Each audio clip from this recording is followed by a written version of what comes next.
ಯಾರಿವರು ಸಿದ್ದರಾಮಯ್ಯ ಏನ್ ಅನ್ಕೊಂಡ್ಬಿಟ್ಟವ್ರು ಅಂದ್ರೆ, ನಮ್ಗೆ ನಿಮ್ಗಿತ್ತೋ ಕಾರಣ ಏನೋ ಗೊತ್ತಿಲ್ಲ ಶಿವಕುಮಾರ್, ನಮ್ಗೆ 2ನೇ ಕ್ಲಾಸಲ್ಲೋ 3ನೇ ಕ್ಲಾಸಲ್ಲೋ ಸೋಮನಹಳ್ಳಿಯ ಮುದುಕಿ ಅಂತ ಒಂದು ಪದ್ಯ ಇತ್ತು. ಅವಳ ಹತ್ರ ಒಂದು ಕೋಳಿ ಹುಂಜ ಇತ್ತು.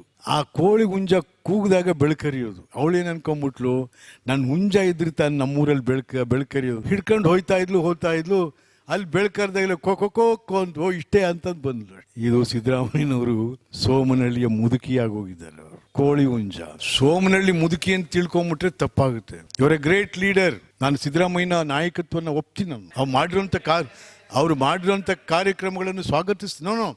ಒಪ್ತೀನಿ ಅಂತ ಅಂದ್ರೆ ಅವ್ರು ಮಾಡಿರುವಂಥ ಕೆಲಸಗಳನ್ನ ಒಪ್ತೀನಿ. ನಾನು ಮಾಡಬಾರ್ದು ಕೆಲಸನ ನಾನು ತಿರಸ್ಕರಿಸ್ತೀನಿ, ವಿರೋಧ ಮಾಡ್ತೀನಿ. ಇದೆ ನಾಟ್ ಒನ್ ಸೈಡ್.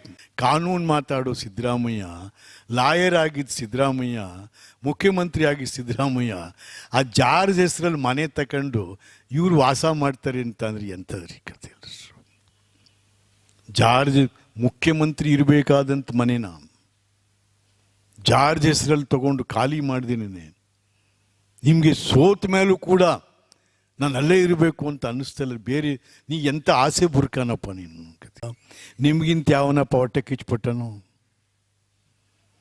ಈಶ್ವರಪ್ಪನೂ ಬರಬಾರ್ದು, ಬಂಡೆಪ್ಪನೂ ಬರಬಾರ್ದು, ವಿಶ್ವನಾಥ್ನೂ ಬರಬಾರ್ದು, ಇನ್ನೊಬ್ಬನೂ ಬರಬಾರ್ದು. ನಾನೇ ಅದೇ ತಾನೇ. ಇದಕ್ಕಿಂತ ಹೊಟ್ಟೆ ಕಿಚ್ಪಡೋರು ಯಾರಿಲ್ವಾ? ಹೊಟ್ಟೆ ಕಿಚ್ಪಟ್ಬಿಟ್ರು ಮುಂದೆ CM ಆಗ್ಬಿಡ್ತಾನೆ ಈ ಸಿದ್ದರಾಮಯ್ಯ. ನೋ ನಿಮಗಿಂತ ಯಾವನವನಪ್ಪ ಈ ದೇಶದಲ್ಲಿ ಹೊಟ್ಟೆ ಕಿಚ್ಪಡೋನು?